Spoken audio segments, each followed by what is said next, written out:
Valérie Dréville, bonjour. Bonjour.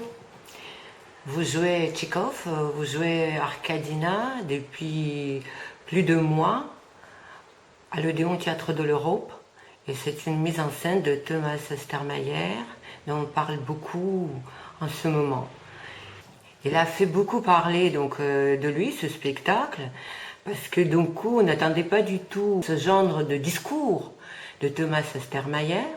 En fait, c'est perçu comme un vrai manifeste théâtral. Est-ce que vous pouvez parler un petit peu de ce côté inattendu de Thomas Ostermayer?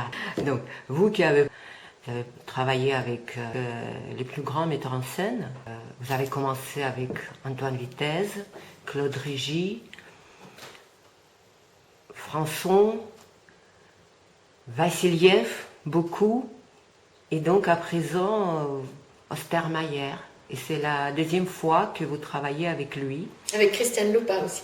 Avec Christian Lupa, évidemment. Et donc vous avez rencontré Thomas Ostermayer avec les Revenants d'Ibsen. Donc c'était une révélation. Comme vous êtes devenu un peu sa famille française, sa famille d'acteurs. Parce qu'on retrouve presque la même troupe pour la Plus Mouette. 3 personnes. Alors, par rapport à votre question d'un manifeste théâtral, on peut comprendre de différentes façons ce mot manifeste. Mais moi, comment je pourrais en parler le plus concrètement possible?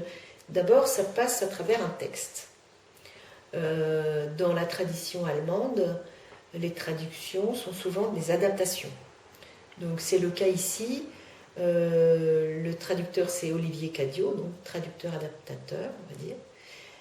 Et il est parti d'un texte qu'avait déjà établi Thomas Ostermayer pour une mise en scène qu'il a fait à Amsterdam. Donc il y avait un texte allemand qui a été traduit en néerlandais. Et c'est à partir de ce texte allemand qu'Olivier Cadiot a fait le texte français. Dans ce texte, il y a le traducteur ou l'adaptateur fait quelque chose au texte assez visible. C'est-à-dire, il y a des personnages qui sont disparus, il y a des coupes assez importantes et, disons, un langage plus resserré, on va dire, plus parlé. C'est très évident quand on regarde par exemple la traduction d'André Markovitch qui, elle, est beaucoup plus marquée d'un point de vue littéraire. Voilà, donc ça c'est une chose, et c'est une chose importante parce que la traduction c'est déjà la mise en scène, comme le disait Vitez. La deuxième chose, c'est le travail. Le travail avec Ostermayer. Moi j'ai toujours pensé que pour travailler Tchekhov, particulièrement Tchekhov, il fallait une méthode de travail appropriée. Bon, Thomas, il a une méthode à lui. Alors, cette méthode, c'est quoi? Ça repose sur plusieurs piliers, le travail, qui est la compréhension de la situation, et pour comprendre cette situation, il a mis au point un exercice qui s'appelle le storytelling. Le storytelling, c'est quoi? Alors, Thomas donne un thème, on va dire, proche, qui pour lui est un des thèmes importants de la pièce. Par exemple, l'amour non partagé. Il va demander aux acteurs de trouver dans leur biographie une histoire, un événement qui parle de ce thème. Les acteurs se réunissent, font une distribution selon leurs besoins, racontent aux partenaires la scène à jouer, et on le fait. Et grâce à cette improvisation, on étudie la situation de la pièce. Et petit à petit, on se rapproche de cette situation. C'est-à-dire que cette storytelling, cette improvisation, est comme une passerelle vers la situation. C'est un peu c'est un peu proche en fait du principe des études De Stanislavski. de Stanislavski. Oui, oui, tout à fait. Circonstances proposées, oui. Voilà. Donc finalement, la question principale avec lui, c'est pas tant construire un personnage, entre guillemets, que comprendre physiquement avec son corps la situation. En puisant dans sa propre intimité. Voilà, dans sa propre intimité, dans sa biographie, dans son expérience. C'est ça que vous faites pour Arkadina. C'est ça qu'on a tous fait pour tous. Et en plus, c'est une matière, ça, qui est commune. C'est-à-dire, on ne fait pas ça seulement pour son propre rôle. On le fait pour le spectacle, pour la pièce, pour les autres. C'est une matière commune. Donc ça, évidemment, ça nous met ensemble d'une manière qui autrement n'existe pas. C'est une façon de travailler dont nous, les acteurs français, nous n'avons pas du tout l'habitude. On ne fait jamais comme ça en France. Donc ça, c'est très très intéressant. Il y a un autre exercice qu'il appelle l'exercice de répétition, qui vient d'un Américain qui s'appelle Meissner, qui est basé sur l'observation de l'autre. C'est-à-dire, c'est tout simple, on est assis face à face sur des chaises et on observe l'autre, le partenaire, d'abord physiquement, d'abord extérieurement, puis on essaie de rentrer plus avant dans son état, sa psychologie, ses pensées, ses désirs. On essaie de les deviner, de les percevoir. Et puis on va dire une phrase le plus sincèrement possible sur ce qu'on ressent de l'autre. Par exemple, je sais pas, tu es inquiet. Et l'autre va essayer à son tour de percevoir ce qu'on lui envoie et d'y réagir. Et voilà, et ça c'est vraiment une base de son travail. Comme on pourrait dire, l'énergie du jeu vient de l'extérieur, vient du partenaire. Ça, c'est une chose aussi très... Enfin, pour moi, vous parliez tout à l'heure de révélation. Pour moi, c'est une véritable révélation. Ça, le fait que tout vient de l'autre. C'est-à-dire, chaque scène pourrait s'appeler j'ai un partenaire extraordinaire et je ne fais qu'y réagir. Vous avez travaillé durant des années, voire une décennie, avec Vassiliev. Vous avez fait des grands rôles avec lui. Vous étiez son élève à l'école à Moscou. Est-ce que le théâtre de Vassiliev a les points communs avec ce que vous êtes en train de faire aujourd'hui avec Ostermayer, mais c'est très différent? Est-ce que ça vous aide? Est-ce que c'est une autre note dans la partition musicale que vous êtes en train d'élaborer? Absolument, il y a des points communs. Je pense que les points communs viennent de la formation, parce que Ostermayer, il a reçu une formation tout à fait... il a reçu la formation de l'école russe. C'est très visible. De même que Christiane Lupa. C'est se voit à la première répétition. Chez Thomas, il y a aussi de Meyerhold, parce qu'il a pas mal travaillé sur la biomécanique. Et il y a aussi Brecht. Donc ça fait une sorte de mélange qui forcément est un peu différent du travail de Vassiliev. Et puis aussi l'esthétique est différente, la métaphysique est différente, beaucoup de choses sont différentes. Mais disons que le travail lui-même, la base du travail est très proche. J'ai retrouvé beaucoup de choses.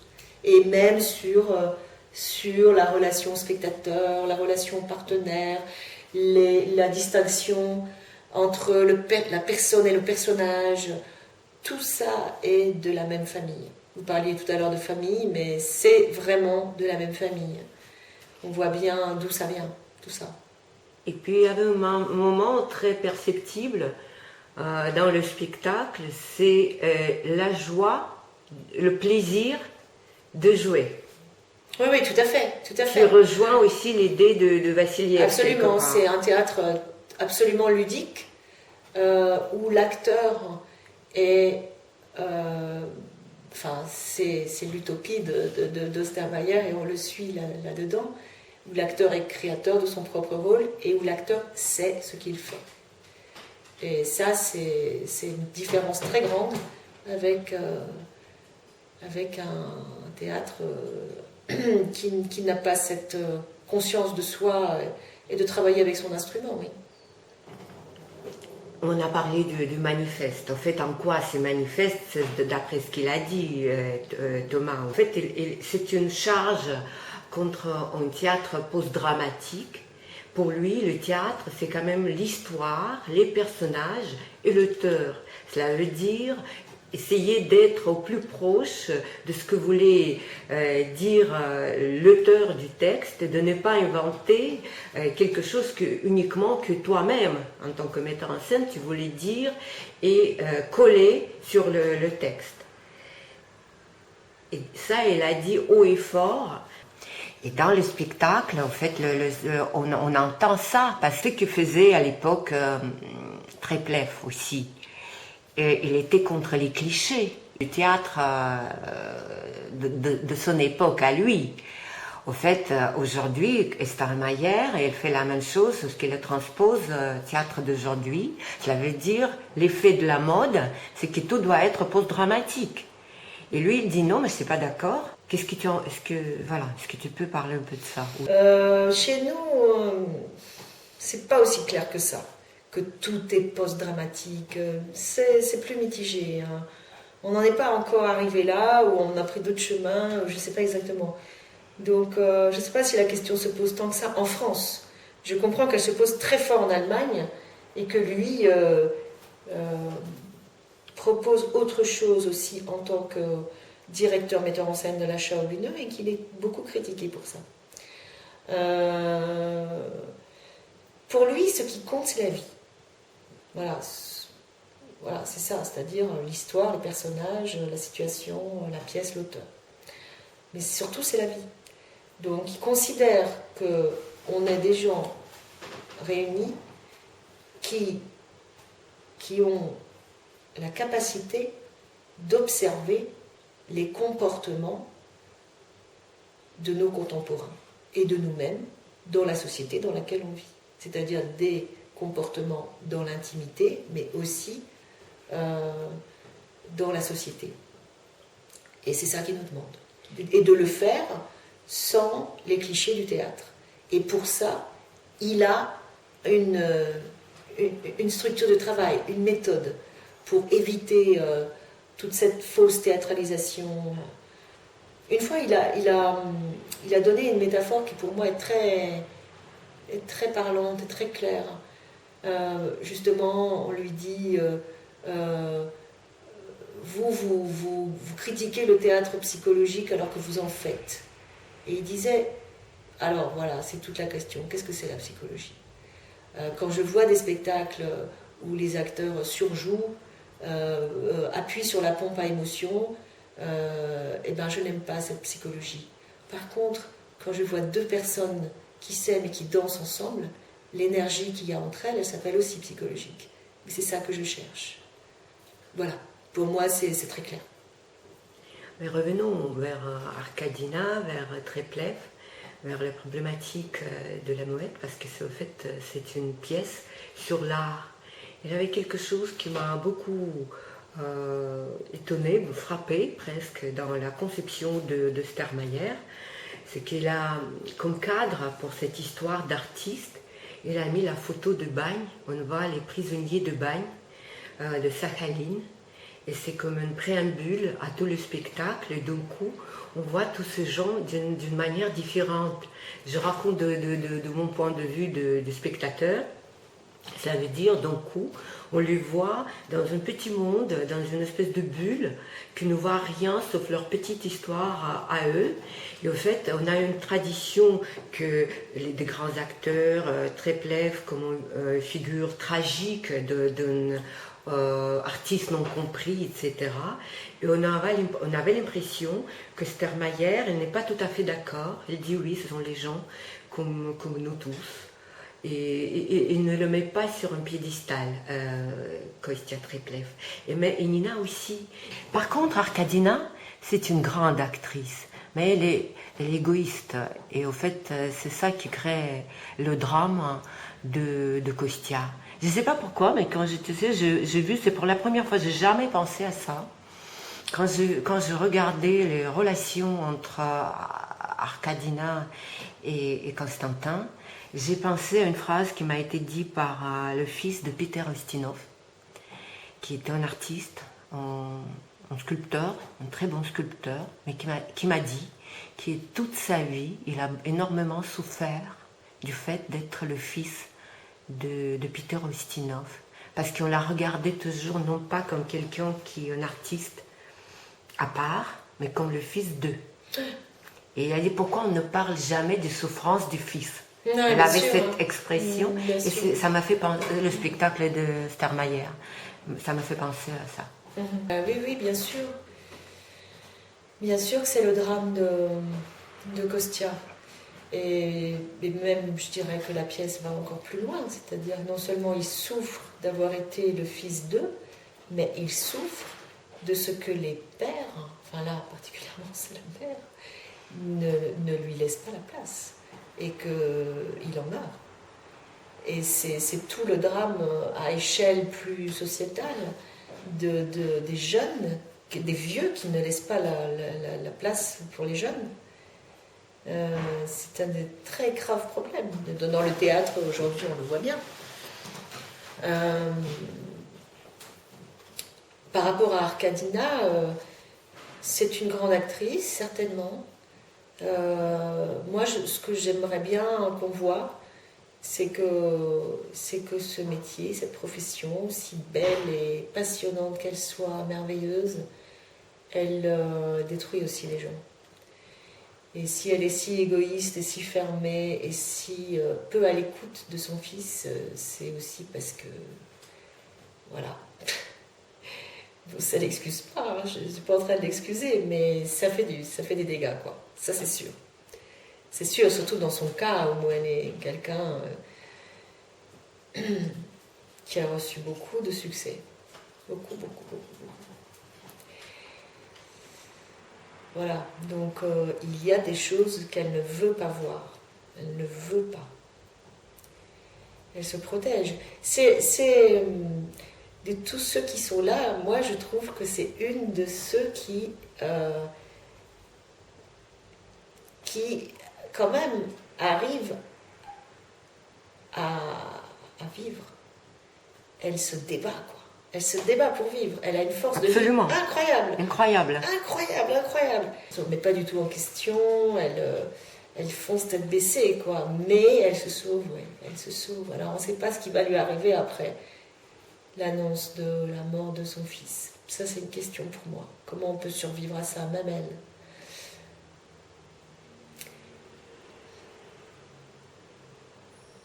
Parce que les artistes sont aussi, ce ne sont pas uniquement les artistes, ils sont aussi les hommes et les femmes comme nous tous. Et au fait, c'était aussi cette approche-là qui intéressait à Starmayer.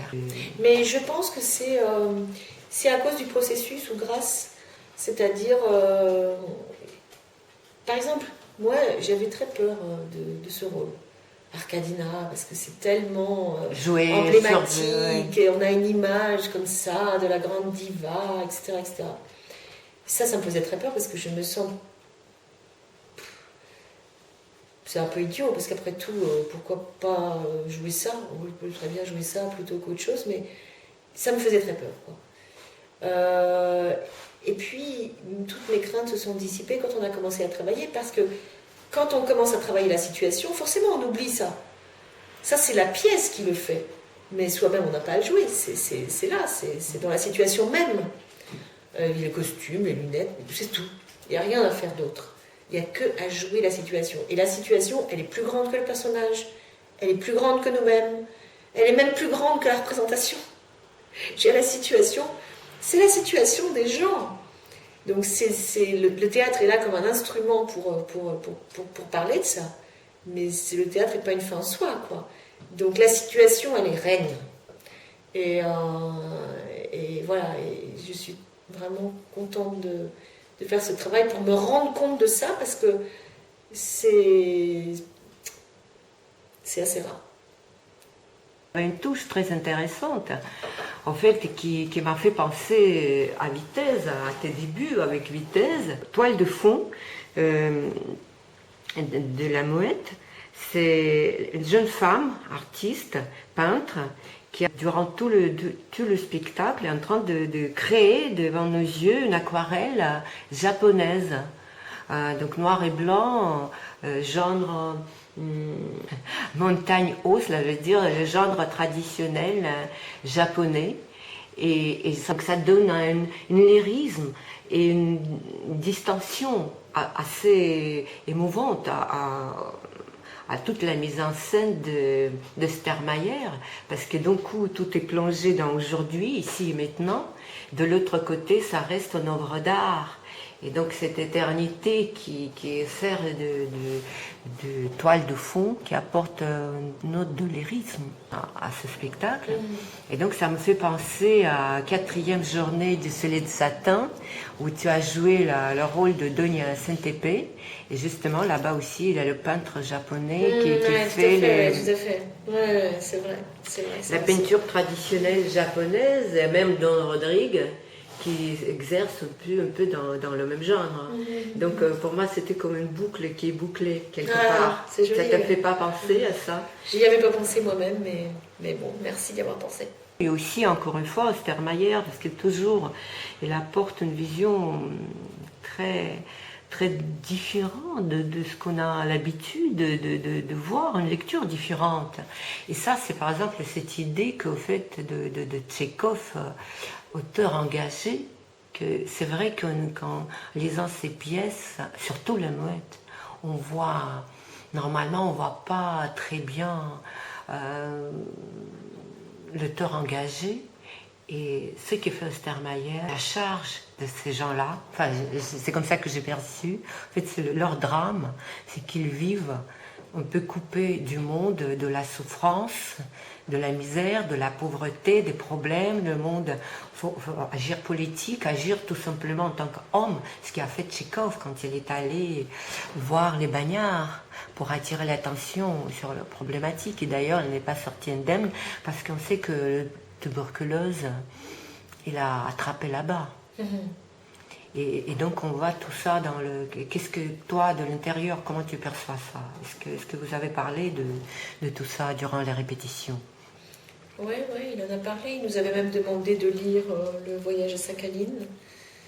Et en quelque sorte, il fait un parallèle avec nous, avec notre façon de vivre. De gens artistes, voilà, qui sommes dans notre petite tour d'ivoire, au milieu d'un chaos invraisemblable. Ce qu'on est en train de vivre là.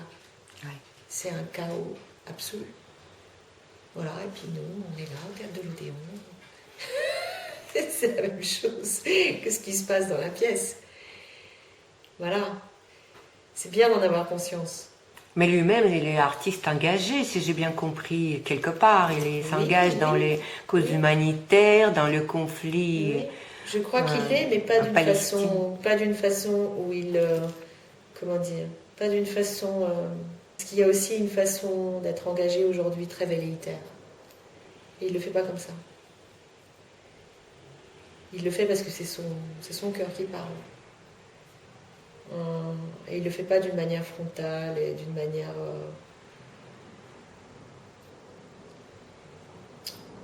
gênante. Moi, quelquefois, ça me gêne, les gens qui se disent engagés. Parce que ça fait bien aussi d'être engagé. Oui, moi aussi, c'est pour ça que je te pose, parce que moi, c'est délicat, c'est une question délicate. Comment on s'engage? Oui. Comment est-ce qu'on l'exprime? Oui. Déjà, faire bien son travail. Oui. Je trouve que c'est déjà un engagement politique.